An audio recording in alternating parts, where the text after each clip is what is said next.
What's up, y'all? This is Iskosi Umfundisi. We back again. All this talk about the voting situation.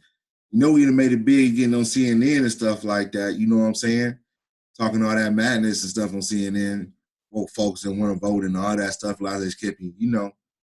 But many people don't understand that our people really didn't want to vote. And I'm gonna show that today in a couple of videos, you know what I'm saying? Our people didn't want to vote, our people really wanted a nation. You know what I'm saying? And I'm gonna take it back to some old school stuff, but not on this video right here. This video right here, I'm gonna give it up to one person that when he woke up, you know what I'm saying? I got some videos stating that he was part of military intelligence, which is true. There's nobody can deny that. You know what I'm saying? And then in 1934, he finally woke up to being used by the devils and stuff like that. So we're gonna read his one of his farewell things to the NAACP. What I've been telling people about online at different chat lines and stuff like that. You know what I'm saying? And no, he woke up to that too. You know what I'm saying? The person that he was competing against. It was really a story about Booker T. Washington's model versus W.E.B. Bois' model, which we under today. You know what I'm saying? But I keep telling people Du Bois woke up from that. He switched his whole thought process on that. And this is going to show, this is in 1934, after he's working for military intelligence, after the Garvey Must Go campaign, he did help get rid of Marcus Garvey, you know what I'm saying? And he thought that, after he done all this for these white folks, that, that this is going to happen for him, you know what I'm saying? And that's when he had basically his nigga moment, you know what I'm saying? And he woke up. This is from blackfuture.org, blackpast.org, excuse me, a pretty good site to get some good information from, you know what I'm saying? 1934, W. Du Bois, A Nation Within a Nation. Through most of his life, W. Du Bois, a founding member of the National Association of Advancement of Colored People, NAACP, was a staunch integrationist. In 1934, however, he advanced an argument that integration would not happen in the nation anytime soon. African Americans had to take steps to develop their own economic and political resources independent of white hope and support. Du Bois gave his speech on June 26, 1934, as he resigned from the NAACP. No more critical situation has ever faced the Negroes of America than that of today, not in 1813, not in 1861, nor in 1867. Nor has there ever been an appeal for the Negro of elementary justice has fallen on deaf ears. 3/4 of us are disfranchised, but they can't vote. Yet no writer on Democratic reform, no third-party movement says a word about the Negroes. The Bull Moose candidate in 1912 refused to notice them. The Lafayette uprising in 1924 was hardly aware of them. The socialists still keep them in the background. Negro children are systematically denied education. When the National Education Association asks for federal education, it permits discrimination to be perpetuated by the presence of local authorities. Once or twice a month, Negroes convicted of no crime are openly and publicly lynched and even burned. Yet the National Crime Commission has brought no proof-reading or unwilling notice of this only by mass picketing and all but illegal agitation. When a man with every qualification is refused a position simply because his grandfather was black, there is not a ripple of a moment, a comment, or protest. Long before the Depression in the South, Negroes were losing in the South were losing Negro jobs. Those who were signed up by common custom, poorly paid, and largely undesirable toll. But nevertheless, life supporting. New technique, new enterprise, mass production, interpersonal ownership, and control have largely been displaced the skilled white and Negro broker funded tobacco, manufacturing, and iron and steel, lumbering, mining, and transportation. Negroes are now restricted more and more to the common labor and domestic service of the lowest paid and worst kind. In textile, chemical, and other manufacturing, Negroes were from the first nearly excluded. And just as a slavery kept the poor whites out of proper agriculture, so freedom prevents the poor Negro from finding a place in manufacturing. The world decline in agriculture has moreover carried the masses of black farmers, despite heroic endeavor among the few, down to the level of the landless, tenants, and peons. The World War and its aftermath seemed for a moment to open a new door. 2 million blacks rushed to the north to work in iron and steel, make automobiles, pack meat, build houses, and do heavy toils in factories. They first met in the clothes union trade, which excluded them from the best jobs and pushed down to the low-wage gutter, denied them homes, and mobbed them. Then they met the Depression.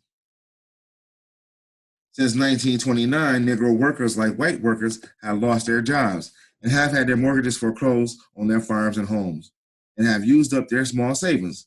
But in the case of the Negro worker, everything has been worse in a larger or smaller degree. The loss has been greater and more permanent. Technological displacement, which began before the Depression, has been accelerated, while employment and falling wages struck behind Black men sooner, went to levels lower, and will last longer.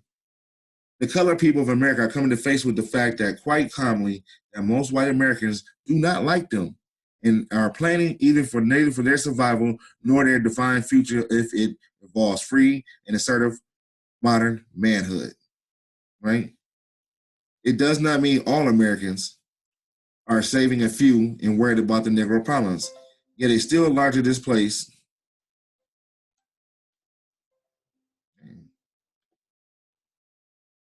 It does not mean a few larger are not disposed, but their fear of prevailing in public opinion.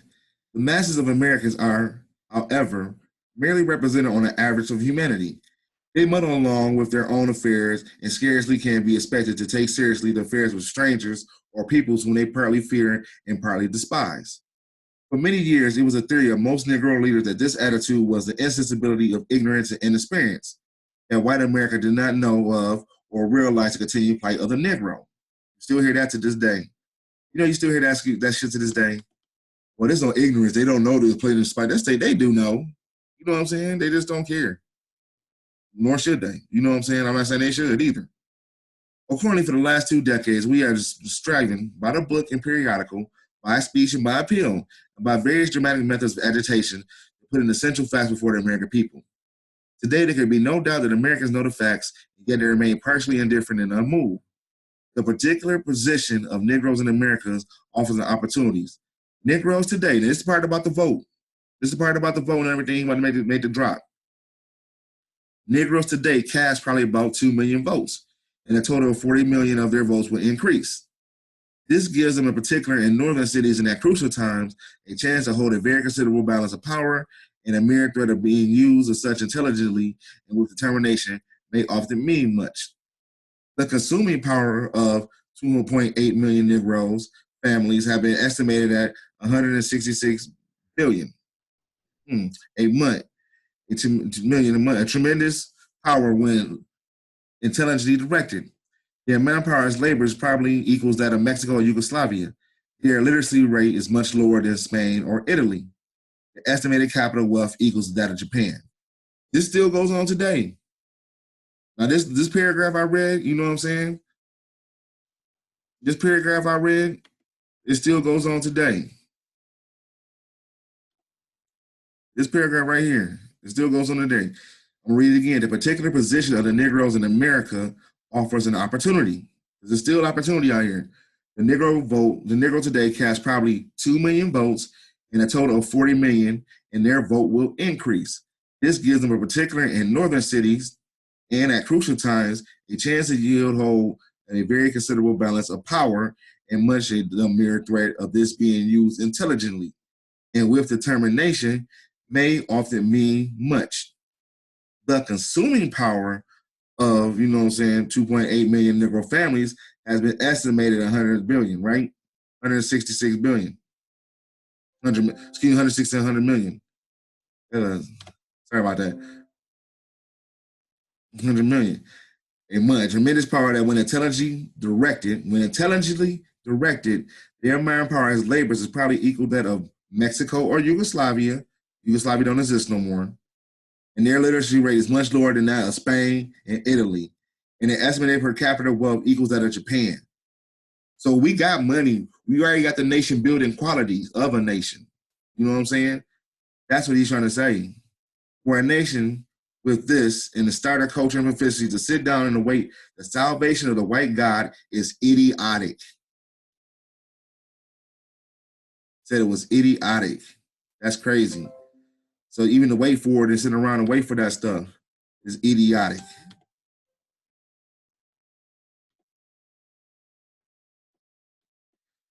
With the use of their political power and their power as consumers and their brain power added to the chance of their personal appeal with the proximity in the neighborhood, always giving human beings to human beings, the Negro can develop in the United States an economic nation within a nation, able to work through the intercooperative cooperation to found its own institutions, to educate its genius, and at the same time, without mob violence and extreme racial hatred, to keep a helpful touch and cooperate with the mass of the nation. This has been more often than most people realize in the case of the groups not so obviously separated from the masses of people are American Negroes. It must be in our case, or therefore, there is no hope for the Negro in America. Okay. So he said, if this don't go down like this, there's no hope for America. You know what I'm saying? For a nation with a culture and a decision to sit down and wait for the salvation of a white God is idiotic. He knew back, it's crazy. You know what I'm saying? With the political power as consumers and the brain power added to the chance of a personal appeal with the proximity in the neighborhood will always give human being to human being, Negroes can develop in the United States an economic nation within a nation, able to work through intercooperation to found its own institutions, to educate its genius, and at the same time, without mob violence, we gotta protect this nation. They still gonna try to come get us. Or the extremes of racial hatred to keep a helpful touch and cooperate with means of the mass nation. This happens more often than most people realize. In the case of the group not obviously separated from the masses of the people as our American Negroes. It must happen in our case, or there is no hope for the Negro in America. So we don't get our money right combined and do this stuff, and there ain't no hope. He dropped the vote down. He said he didn't say voting power. He said with the use of the political power, but the political power is backed by the dollar. Something that we haven't learned yet. You know what I'm saying? Still haven't learned that yet. Any movement towards such a program today hindered by the absurdity of Negro philosophy of scatter, suppress, wait, escape. There are even many among our educated young leaders who think this is because the Negro problem is not evident where there are few or no Negroes.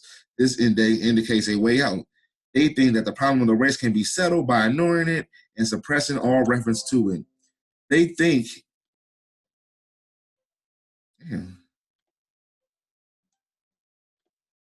that we have only three ways in silence.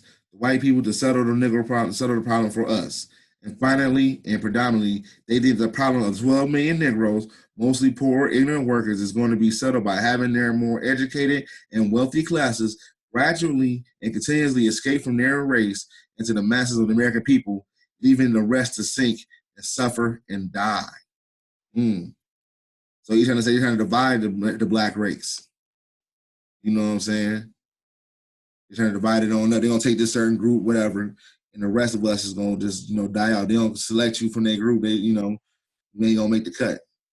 Proponents of this program, which by the way, we got to make sure that everybody knows that he's calling it, it's the Talented 10th program. You know what I'm saying? Proponents of this program claim with much reason that the plight of the masses is not at the fault of the emerging classes. But slavery and exploitation that have reduced the Negro in their present level or at the rate hindering them from rising, the white world is to blame. Since the age-long process of raising the group is through the escape of its upper class and into welcome and fellowship of risen people, the Negro intelligentsia will submerge itself if it's bent back on the task of lifting a mass of people. There is logic in its answer, but futile logic. So he's saying when the Talented 10th got all these degrees and all that stuff, you know what I'm saying, and went to all these universities, their job was supposed to come back and lift up the race, you know what I'm saying, and come back and be with their people. But it wasn't like, but like Mutulu Shashur said, it wasn't when he said this about the 60s and stuff like that, when black people started becoming police and judges and all that stuff like that, you would think it would be an organized effort. It wasn't an organized effort of racial thinking to keep these people in bounds like that when they went to schools and stuff, you know what I'm saying? Like Dr. Jackie Henry Clark said in one story that when Gaddafi sent his kids, the kids over to learn and stuff like that, you know what I'm saying? He told them, or the Japanese, that's a better version, you know what I'm saying? You're not gonna come home with a foreign wife. You know what I'm saying? You're doing this to uplift your people so your people can come on top, you know what I'm saying? So a whole bunch of generations, the Japanese follow that standard, you know what I'm saying? They went to study abroad, took pictures and all that stuff like that, came back to Japan and made it 2 times better. You know what I'm saying? That's the kind of stuff they was up on. But they had an organized racial effort on that point. If the leading Negroes cannot assume and bear the uplift of their own proletariat, the proletariat being working class, they are doomed for all time. It is not the case of ethics and the plain case of necessity. The method by which this may be done is first for the American Negro to achieve a new economic solidarity. The way that this is going to happen is to choose an economic solidarity, a new economic solidarity. If it may be said, this is the matter of a nation within a nation, has already been partially accomplished in the organization of the Negro Church, Negro School, Negro retail business, and despite all the justification due to criticism, the results has been astonishing. The majority of the American Negro have been divided not only for religious, but for the large number of social purposes into self-supporting economic units, self-governed, self-directed. The greatest difficulty is that these organizations have no logical or reasonable standards and do not attract the find most vigorous and the best educated Negroes. He still had a complex about being educated in the college systems, you know what I'm saying? When these are taken into consideration, it becomes clear in more and more American Negroes that the voluntary increased segregation by careful autonomy and planned economic organization, they may also build an efficient unit that 12 million men can no longer refuse fellowship and equality in the United States. Now, that's the end of it. But basically, you know what I'm saying, this is what, Booker T. Washington was saying. You know what I'm saying? Let's worry about our stuff first. Let's get our bread up. You know what I'm saying? Then when we go out and get the vote, we got the money to vote. If you look at my last videos when I talk about the Rothschilds, you know what I'm saying, how they got a movie on YouTube called The Rothschilds, with George Arliss, old movie, black and white. He said the Jew used the dollar, it's the economics that protect the Jews, the Jews' money that protect him. You know what I'm saying? We haven't never learned that, you know what I'm saying? The money protected. The Jews didn't get to vote in England until about 1886, somewhere around there. You know what I'm saying? So technically, if you want to be some assholes about it, we had to vote longer in America than they had to vote longer in Europe, in England. You know what I'm saying? But who on top? You gotta look at it that way. I know some people want to say that, the Jews did that, whatever we do. I'm just saying, but let's look at the premise, who on top. And they had to vote in England back then. You know what I'm saying? But it's W.E. Du Bois, a nation within a nation, when he woke up, and the concept we need to get back to. This is Iskosi. Fun day, y'all. Have a wonderful one. Peace.